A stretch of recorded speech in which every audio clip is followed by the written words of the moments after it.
ini film horor terakhir aku yang kayaknya banyak banget adegan gore-nya, berdarah-darah gitu. Yang jadi tantangan buat bikin ini adalah bagaimana bikin film Kitab Si Jin dan Ilyin menjadi film horor yang berbeda dari sebelumnya. Terus lebih lokal, membumi gitu. Terus bagaimana bisa menampilkan scene-scene horor dengan sangat intens dan bikin ngilu gitu kan. Treatment sinematografi yang tidak banyak pergerakan tapi bisa menimbulkan kengerian ketika orang menontonnya. Mudah-mudahan terasa ketika menonton. Diberi kepercayaan kembali sama Rapi Film dengan Bapak Sunil dan Pak Sunar. Terima kasih juga buat Pak Gop gitu. Yang pasti sangat selalu menyenangkan berada di Rapi Film karena saya sebagai kreator, sebagai filmmaker selalu diberikan kebebasan untuk berekspresi gitu kan. Terus diskusinya juga Pak Sunil ngejagain banget gitu, ngedampingin banget dari awal, sinopsis duduk bareng sama Lele gitu, development ceritanya semuanya. Jadi kayak kita dari triangle system awal tuh produser, penulis, sutradara, kita bener-bener tahu oh kita mau buat yang seperti ini gitu. Jadi dari situ sebagai sutradara udah ngerasa nyaman banget gitu ketemu sama penulis dan produser yang sangat support dan bahkan mau bikin yang berbeda dari sebelumnya. Partner in crime. Partner in crime. Aku tuh menikmati sekali sebenarnya proses ini karena kayak sama Bu Hadra lagi, sama Pak Sunil lagi gitu. Tantangan terbesar tuh Pak Sunil tuh kalau dikasih satu adegan, Lele kurang serem Lele. Jadi kayak, oke Pak, serem lagi, kasih lagi, Lele lebih serem lagi Lele. Sampai 3 kali apa baru serem, baru kayak ya udah nih ya aku kasih dari sini jalan ke sini, matanya lewat ke sini. Jadi kayak kadang-kadang nonton kayak ada itu tuh buat bikin itu tuh berapa kali kita ngobrol dan sama Kak Hadra sama Pak Sunil tuh udah kita yang ngobrol udah kayak gitu. Jadi kayak sambil makan kacang ngobrolin gimana caranya orang mati gitu. Jadi tuh apa ya, tantangan terbesar tuh lebih gitu karena kan sekarang film horor banyak banget ya. Misalnya kita mengakuin film horor banyak, rasa takut orang tuh udah di-push sedemikian rupa gitu. Jadi kayak ini pushnya udah harus nggak boleh, harus next level lagi gitu. Jadi kayak akhirnya lebih besar lagi, dan next level lagi itu bukan tuntutan yang tidak berarti gitu. Itu tuntutan yang memang akhirnya aku rasa memang sekarang perlu untuk tuntutan itu gitu. Dan kayak salah satu yang menyenangkan juga ketika kita kemudian bawa Kitab Si Jin dan Ilyin, diskusi kita bertiga tuh cukup intens, bukan cuman ngomongin Kitab Si Jinnya tapi ngomongin Ilyinnya gitu. Jadi kayak nilai baik apa sih yang mau kita sebarin ke orang-orang yang nonton. Ya semoga diantara nilai-nilai yang menyeramkan itu ada nilai baik lah setidaknya yang bisa dipetik ya. Ustazah Lele. Ustazah horor gue. Ya itu dia, karena bapak saya ustadz, jadi sebenarnya bapak saya tuh kalau lagi saya nulis film horor yang berbau Islam dia malah seneng karena saat itulah anaknya lebih sering pulang ke rumah. Jadi kayak sering ngobrol lagi, sering buka kayak apa sebenarnya ayat kitab bahwa ada Kitab Si Jin dan Ilyin, bahwa manusia dicatat di Kitab Si Jin dan Ilyin itu kan dari surat Al-Mutaffifin kan. Dia nggak usah nambahin ya, masih hafal apa enggak. Nah cuman ayat itu tuh bukan yang saya asing sebenarnya, alhamdulillah gitu. Maksudnya kayak Abi suka ngomongin ayat itu, walaupun menurut beliau wallahu alam lah, bagaimana cara mencatatnya itu wallahu alam, itu bukan urusan manusia kan gitu. Nah tapi ketika bikin cerita yang tujuannya adalah menyebarkan kebaikan juga, bukan cuman bukan cuma sekedar nakut-nakutin, makanya di situ kan kita bikin bahwa ada kebaikan yang dilakukan sama karakter yang nanti diceritakan di film itu gitu. Jadi kayaknya lebih ke sana sih arahnya gitu. Jadi kita nggak terlalu kayak wah harus ngelihat banget sebenarnya bagaimana caranya, karena buat bapak saya juga itu sebenarnya wallahu alam sih caranya itu. Ya terima kasih semuanya udah datang.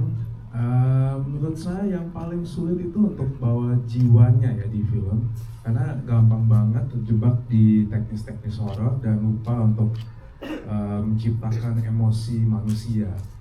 Jadi menurut saya gitu sih kayaknya, karena penting banget untuk ceritakan kenapa ada dendamnya, ada alasannya. Jadi untuk biar penonton juga mengerti kenapa siapapun bisa melakukan ini.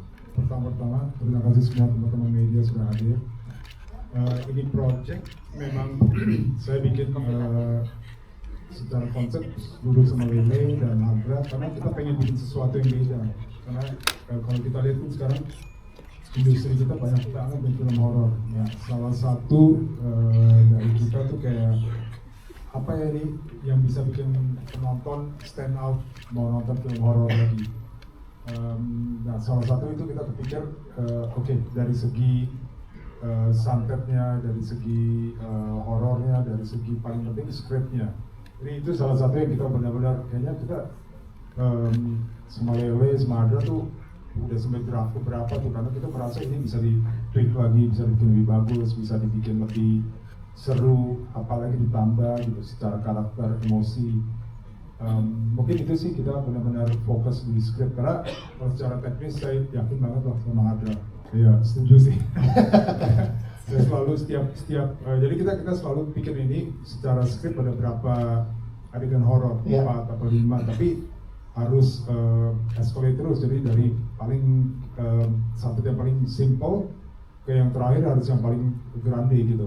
Gimana caranya benar-benar penonton tuh puas banget. Itu yang paling penting sih. Nah itu untuk mencari elemen apa gitu supaya santetnya, nah itu yang makan waktu banyak. Jujur ini adalah salah satu karakter yang sangat berat buat aku.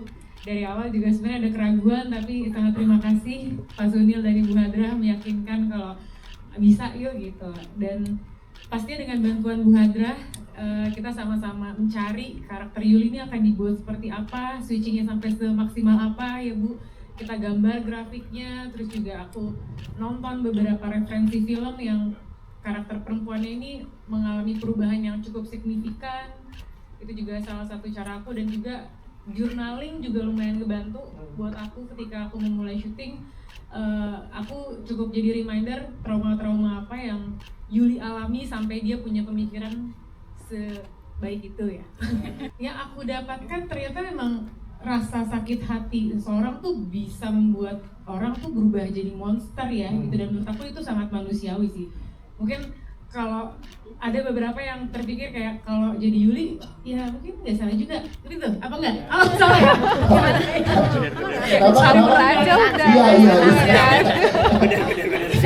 Karena rasanya kalau kita yang terluka gitu mungkin masih bisa kita hadapi gitu, tapi kayaknya kalau sampai orang tersayang yang kena itu kayaknya rasanya lebih ada tuh ya pengen balesnya gitu. Yang pasti sangat seru dan melelahkan. Karena kalau film horor itu banyak sekali juga teknisnya gitu. Jadi selama syuting itu aku belajar banyak sekali tentang bagaimana caranya nge-save energi. Yang satu kita harus mikir, oke, kepala kita ke teknis, tapi tetap harus menjiwai emosi si tokohnya ini. Dan menurutku juga sangat seru banget perjalananku untuk mengenal Tika gitu. Tentang bagaimana dia merasa, berpikir, kok dia bisa ya imannya sekuat itu setelah semua yang terjadi sama keluarganya gitu. Kok bisa ya maafnya seluas itu hatinya gitu. Itu sih pelajaran dan tantangan yang banyak sekali aku dapatkan di proyek film ini. Deg-degan banget sih hari ini. Jadi gini, ketika memerankan Laras, iya memang dia jahat, tapi ada kesadaran yang timbul di diriku gitu ya pas memerankan karakter Laras gitu. Laras ini kan seseorang yang tumbuh atau anak yang tumbuh dengan rasa kebencian dan juga rasa amarah yang terus-terusan dia tahu gitu loh. Jadi aku mikir ternyata oh dampaknya tuh bisa segitunya ya. Ternyata sebagai orang tua, kalau kita tidak menjaga perkataan, tidak menjaga apa yang kita lakukan di rumah apalagi gitu kan, direkam sama anak kita, itu bisa benar-benar berpengaruh buruk sekali ke anak gitu loh. Walaupun aku belum menjadi seorang ibu, tapi itu yang aku rasakan gitu. Jadi kayak ternyata memang tabur tuai itu, hukum itu benar-benar bisa mungkin sekali terjadi gitu loh. Bisa dilihat dari Laras. Dosa-dosa yang sebenarnya kan bukan dari dia yang tahu gitu kan, tapi karena ini semua dari Ambar gitu kan. Lain.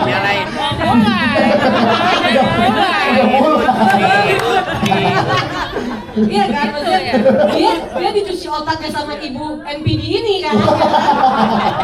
Iya kan?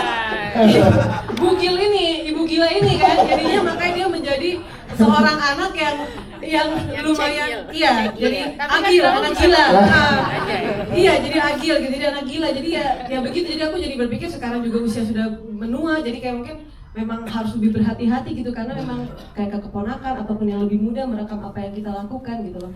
Jadi lebih ke situ sih aku yang bisa aku dapatkan ketika aku memerankan peran Laras. Lain ya itu adegan-adegan nempel-nempel, kayang-kayang, kesurupan, teriak-teriak gitu kan. Kalau itu itu ya udahlah gitu. Kebetulan aku nge-gym terusnya 3 kali seminggu, jadi lumayan oke lah. Pas kalian Dinda kata Bodra, Dinda kayang, oke. Aku punya otot perut yang kuat.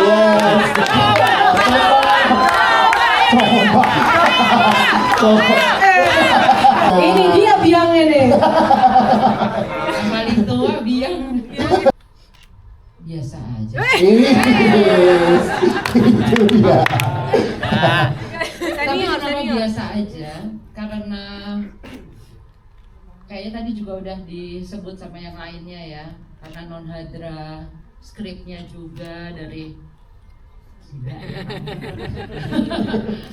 dari Lele Laila, dan juga Pak Sunil, semuanya itu, dan juga dari semua cast di sini itu dimulai dari membaca skrip. Saya juga sudah sangat tertarik, skripnya sudah sangat jelas, flow-nya juga mengalir. Kita bisa melihat skrip yang bagus atau tidak itu dari kalau ada satu scene aja diambil dari yang kita baca, itu mungkin masih bisa. Tapi kalau skrip yang bagus, kayaknya udah nggak mungkin. Karena sedemikian padatnya skrip ini, semuanya tuh sudah mengalir dan memang sudah harus terjadi seperti itu. Jadi mulai dari situ aja, lalu bertemu dengan My Dream Team ini, anak-anak muda yang sangat luar biasa, yang dari awal kami reading itu mereka tuh udah memberikan 100%, 200% kali. Reading itu saya merasakan sekali dramanya. Udah nangis-nangisan, udah teriak-teriakan, juga ada Tara yang udah mengubah suaranya, vokalnya gitu ya, menjadi lebih ngebas ya Tara ya di sini ya. Kawai membuat kami menangis, dia juga dengan dan ya anak saya yang psycho ini dan juga tentunya dengan dukungan semuanya, non hadra yang sangat tahu kami harus ngapain. Jadi tidak ada, benar-benar menurut saya tidak ada kesulitan yang berarti di film ini kecuali menjadi pocong. Iya lagi sampai masuk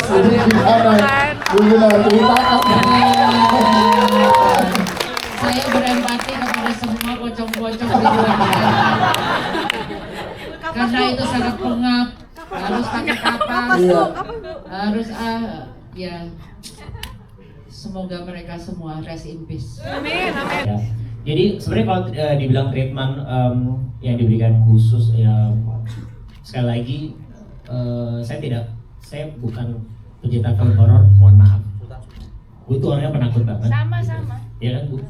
Cuman di sini kenapa akhirnya saya hadir dan mengambil film ini? Yang pertama itu ketika saya masuk ke film horor, saya nggak mau masuk setengah-setengah. No, nggak bisa. Gue harus yang top of mind.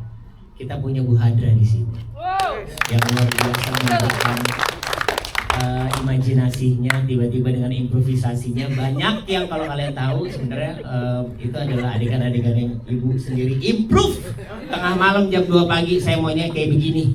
Oke Bu, itu nanti akan ada. Dan begitu lagi Pak Sunil dan juga Pak Sunar ketika mendapatkan cerita dari Kakak Lele, saya akhirnya melihat Kakak Lele, oh ini ternyata Kakak Lele, psycho ya.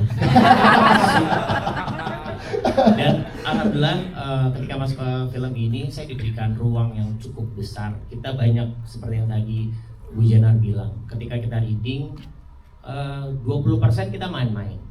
Tapi sisanya tuh kita benar-benar intuit, benar-benar masuk membedah semua karakter masing-masing. Di situ saya langsung kayak selain uang ini yang saya cari. Karena kan iya dong. Karena kan prosesnya itu adalah yang paling menyenangkan ketika sebuah produksian itu adalah prosesnya. Nah, prosesnya itu sebenarnya menurut saya mahal dan akhirnya mengubah dan diberikan ruang untuk menciptakan karakter Rudy juga luar biasa. Suami-suami takut istri yang ditindas ya. Dan fun fact, selama syuting banyak yang bilang, "Ntar lu kok beda banget sih sama yang di luar segala macam." Karena saya sudah ditindas oleh itu. Jadi dari situ akhirnya banyak hal yang akhirnya saya pelajari baru lagi gitu. Untuk risetnya bermain Papa Noija sih sebelumnya juga aku belum tahu, dan ada mantra-mantranya juga aku juga nggak tahu. Tapi saat syuting aku baca mantranya itu emang aku ngerasa kayak lagi baca mantra beneran dan aku takut beneran, bahkan sempat mau nangis juga karena aku ngerasa kayak aku ingin memanggil arwah beneran. Apalagi di belakang itu ada pintu yang kebuka dan saat nengoknya itu di beberapa take aku udah keluar air mata karena bener-bener takut banget. Dan di adegan yang aku jerit-jeritin kepala juga itu Oke.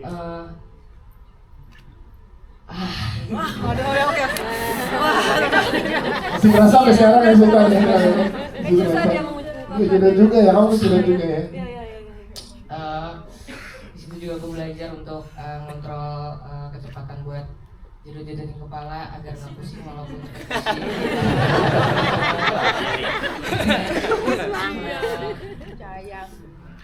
Udah sih itu. Persiapan matang. Kenapa saya bilang persiapan matang? Kita reading, terus hunting, observasi, mereka lakukan dengan benar dan baik gitu. Dan saya merasakan kita ini keluarga yang walaupun gore banyak yang dihadirkan, tapi di dalamnya intim. Kenapa intim? Karena kita punya semangat yang sama, yaitu memberikan edukasi pada penonton bahwa di kitab Si Jin Alien ini ada hal baik yang harus kita ambil di sana, bahwa dendam tidak selamanya menyelesaikan masalah dan kita harus saling menghargai dan menyayangi antar sesama. Bu Hadrah yang tahu. Jadi ini sebenarnya banyak ya, kita mengalami banyak dari draft 5 sampai draft banyak pengurangan, banyak pemotongan, banyak sekali detail-detail yang benar-benar dilakukan Bu Hadrah, tim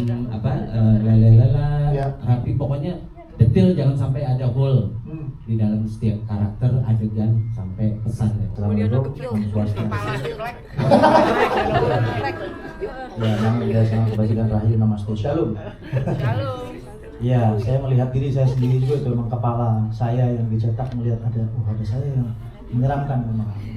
Di hari itu, di hari saya Yono meninggal. Aduh, jangan saya. Tidak mudah memang, tapi untung ada Ibu Sutradara Bu Hadrah yang selalu meluruskan saya ketika belok-belok, maklum puasa, meskipun jarang puasa juga saya waktu itu ya. Jadi cukup deep, cukup dalam waktu itu. Maka apa yang saya bayangkan, pekerjaan kami sebagai pemain gitu, saya pemain baru tapi rasa lama gitu, usianya aja mungkin. Sebagai pemain, apa yang kita simpan di kepala, di hati kita tuh penonton nggak tahu mungkin ya. Yang ketahuan kan dari ekspresi, dari kulit, tapi penghayatannya kan PR kita di rumah. Nah itu yang kami kerjakan gitu, dengan komposisi pemain yang sangat akrab dan kompak, itu juga sangat membantu buat saya. Terima kasih.